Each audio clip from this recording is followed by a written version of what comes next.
ఈ విశ్లేషణకు స్వాగతం.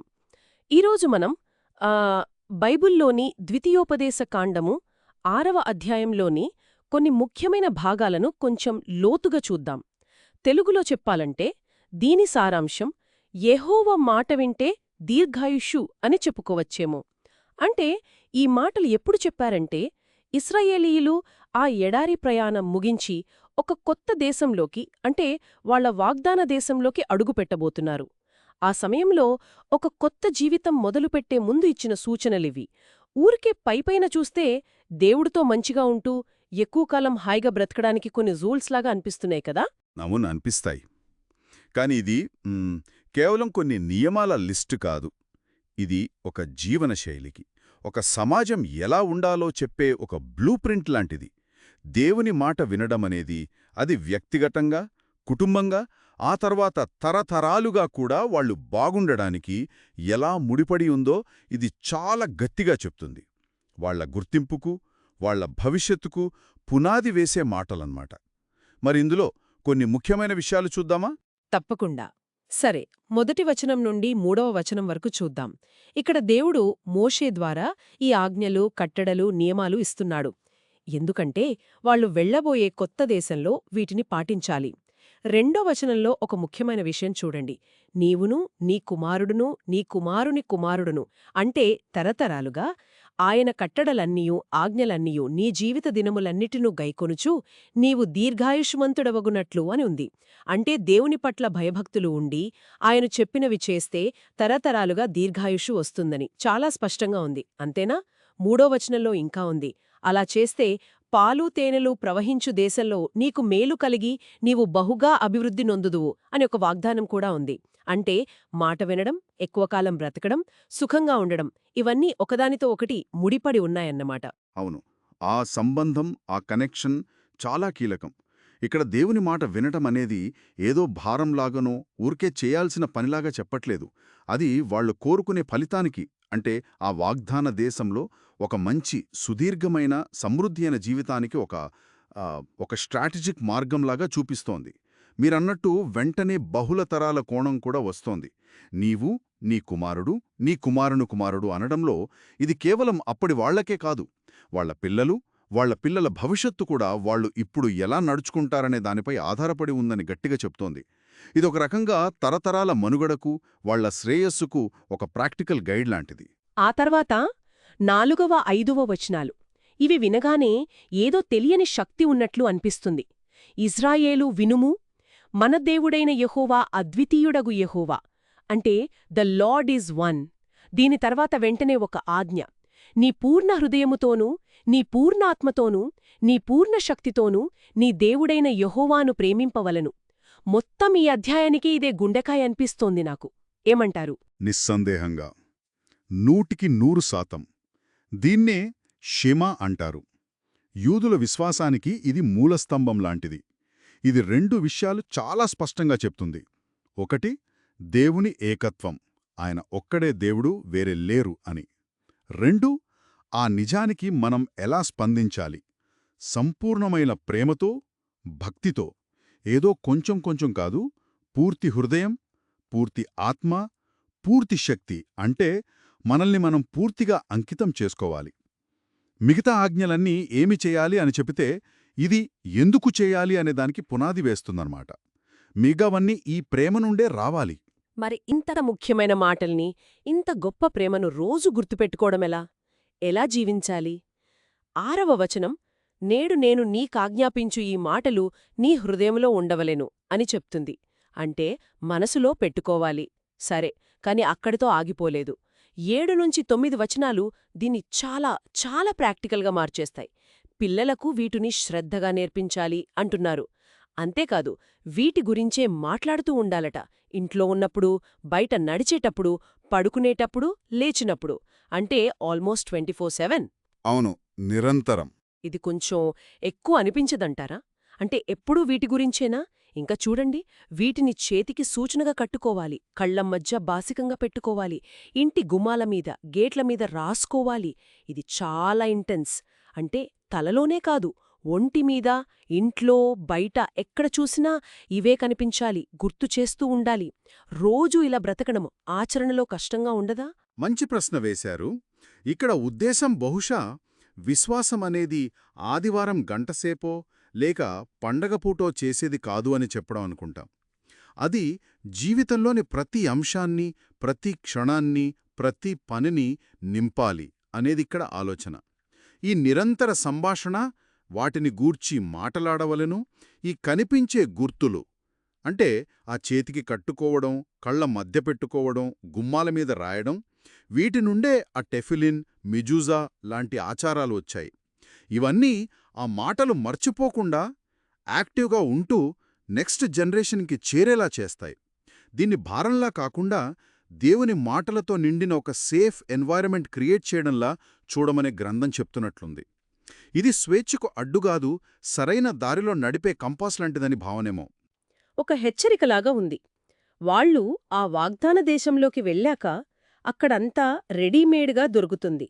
వాళ్ళు కష్టపడి కట్టని గొప్ప పట్టణాలు, వాళ్ళు నింపని మంచి వస్తువులతో ఇల్లు, వాళ్ళు తవ్వని బావులు, వాళ్ళు నాటని ద్రాక్ష, ఒలీవ్ తోటలు అన్నీ రెడీ.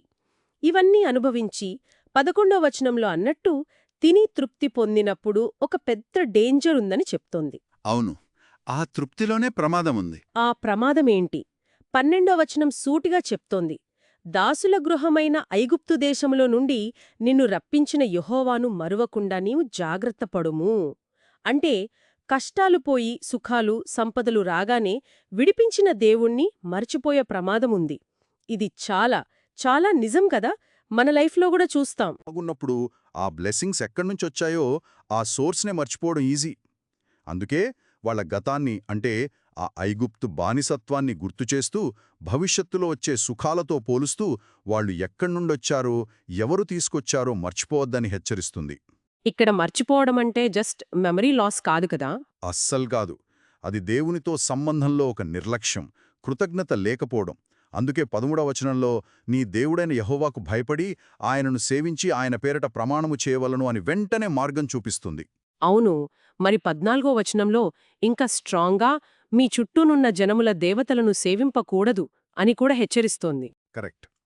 ఆ ఇతర దేవుళ్ల ప్రస్తావన తర్వాత 15వ వచనంలో నీ మధ్యనున్న నీ దేవుడైన యెహోవా రోషముగల దేవుడు, జెలస్ గాడ్ అని చెప్పడం.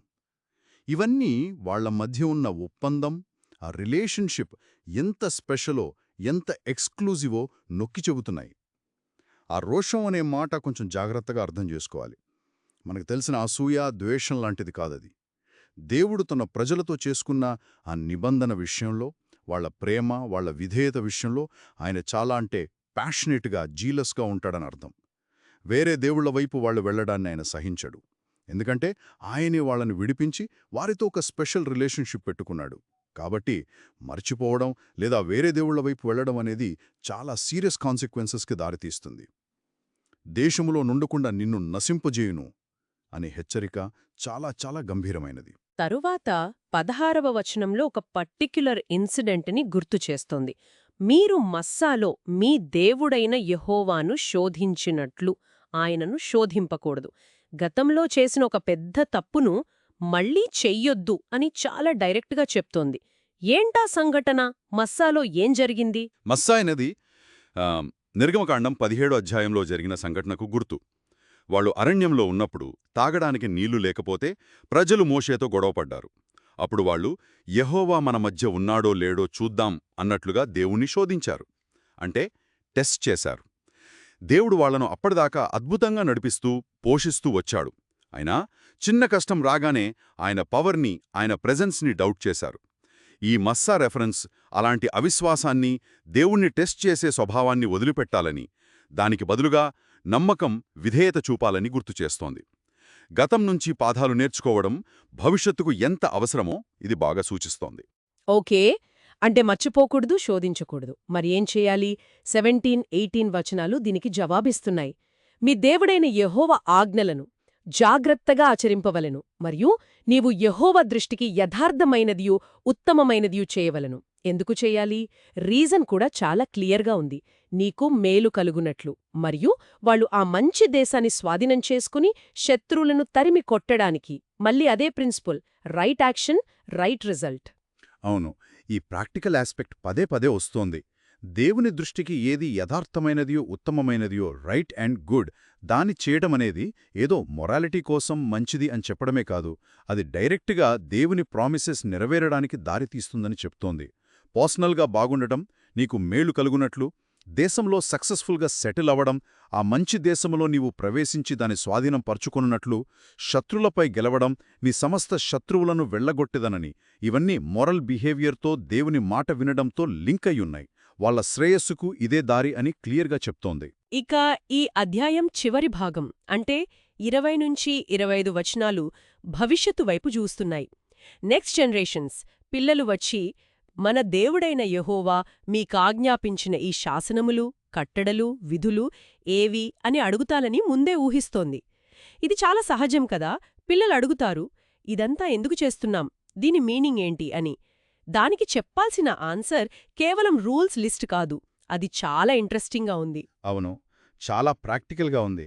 21-23 వచనాల్లో చెప్పిన సమాధానమేంటంటే, వాళ్ల రెస్క్యూ స్టోరీ చెప్పాలి. మనం ఐగుప్తులో ఫరోకు బానిసలుగా ఉన్నప్పుడు యెహోవా తన బలమైన చేతితో మనల్ని బయటకు తీసుకొచ్చాడు. ఆయన గొప్ప అద్భుతాలు చేశాడు, ఫరోను ఐగుప్తును శిక్షించాడు, మనల్ని ఈ దేశానికి నడిపించాడు అని వాళ్ల హిస్టరీ చెప్పాలి. అంటే రూల్స్ వెనుక ఉన్న కథ, ఆ స్టోరీ ముఖ్యమన్నమాట. ఇది నిజంగా ఒక అద్భుతమైన టీచింగ్ మెథడ్. దేవుని ధర్మశాస్త్రాన్ని, ఆ రూల్స్ని కేవలం బట్టి పట్టించడం ద్వారా కాదు, ఒక కథనం, నారేటివ్ ద్వారా, ఒక స్టోరీ టెల్లింగ్ ద్వారా అందించాలని చెప్తోంది. ఆ ఆజ్ఞల వెనక ఉన్న ఎందుకు అనే ప్రశ్నకు సమాధానం వాళ్ల విమోచన కథ. ఆ కథే ఆ నియమాలకు మీనింగ్ ఇస్తుంది, వాటిని వాళ్ల చరిత్రతో, వాళ్ల ఐడెంటిటీతో కలుపుతుంది. అప్పుడు వాళ్ళు కేవలం కొన్ని రూల్స్ పాటిస్తున్నట్లు ఫీల్ అవ్వరు. తమను బానిసత్వం నుండి విడిపించి ఒక గొప్ప పర్పస్తో ఏర్పరచుకున్న దేవుని మాటలు వింటున్నామని అర్థం చేసుకుంటారు. ఆ స్టోరీని అర్థం చేసుకోవడం ఒబీడియన్స్ని మోటివేట్ చేస్తుంది. దాన్ని తరతరాలకు అందించడానికి కూడా ఇది చాలా పవర్ఫుల్ టూల్ అవుతుంది. ఇది మళ్ళీ మనల్ని స్టార్టింగ్కే తీసుకొస్తుంది కదా. 24వ వచనం ఎండింగ్లో ఏం చెప్తోంది? మనకు నిత్యము మేలు కలుగుటకై యెహోవా నేటివలే మనలను బ్రతికించునట్లు మన దేవుడైన యెహోవాకు భయపడి ఈ కట్టడలనన్నిటినీ గైకొనవలనని మనకాజ్ఞాపించెను. మళ్ళీ అదే మాట, ఈ ఆజ్ఞలన్నీ మన మంచికే, మనం బ్రతికి బాగుండటానికే అని ఎంత గట్టిగా చెప్తుందో చూడండి. Correct. For our good always. చివైన 25వ వచనంలో మన దేవుడైన యెహోవా మనకు కాజ్ఞాపించినట్లు ఆయన సన్నిధిని ఈ సమస్తమైన ఆజ్ఞలను అనుసరించి మనము నడుచుకున్నప్పుడు మనకు నీతి కలుగును అని ముగుస్తోంది. అంటే మాట వినడమనేది జీవానికి, నీతికి దారితీస్తోందని మరోసారి స్ట్రెస్ చేస్తోంది. ఖచ్చితంగా. ఈ చివరి వచనాలన్నింటినీ కలిపి ఒక దగ్గరికి తెస్తాయి. గతాన్ని గుర్తుంచుకోవడం ఆ విడుదల కథ, వర్తమానంలో విధేయత చూపడం, ఆజ్ఞల పాటించడం, భవిష్యత్తు కొరకు ఆశించడం, ఎల్లప్పుడూ మేలు, జీవం, నీతి. ఇదంతా దేవుడు వాళ్ళ మంచి కోసమే డిజైన్ చేశాడని మళ్లీ మళ్లీ చెప్తోంది. ఆ నీతి, రైచస్నెస్ అనేదేదో మనం అనుకునే నైతిక పరిపూర్ణతనే కాదు, అది దేవునితో సరైన సంబంధంలో ఉండటం, ఆయన వాళ్లతో చేసిన ఆ నిబంధనకు తగ్గట్టుగా జీవించడం.